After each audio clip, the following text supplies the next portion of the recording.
ചിലർ പറയും ഇത് കേരളമാണ്, ഇവിടെ RSSൻ്റെയും സംഘപരിവാറിൻ്റെയും ഒരു പ്രവർത്തനവും നടക്കുകയില്ല, ഇവിടെ ഞങ്ങളുണ്ട്, ഞങ്ങൾ ഉള്ളതുകൊണ്ടാണ് സംഘപരിവാരത്തിന് പ്രവർത്തിക്കാൻ പറ്റാത്തത് എന്നൊക്കെ പറയും.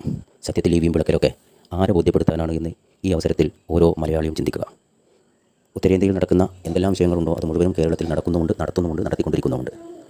തെരഞ്ഞെടുപ്പ് കഴിഞ്ഞ് ഇത്രയും ദിവസമായിട്ടും ഇതിൻ്റെ ശരിയായ കണക്കെടുപ്പ് പുറത്തുവിടാത്തത് കള്ളവോട്ടുകൾ ഇനിയും അതിൽ ചേർക്കാനുണ്ട് എന്ന സത്യം എല്ലാവർക്കും തിരിച്ചറിയാം. ഉത്തരേന്ത്യയിൽ നടക്കുന്ന ഒന്ന് മാത്രമാണത്. തൃശ്ശൂരിലും കഴിഞ്ഞ പ്രാവശ്യം നടന്നു.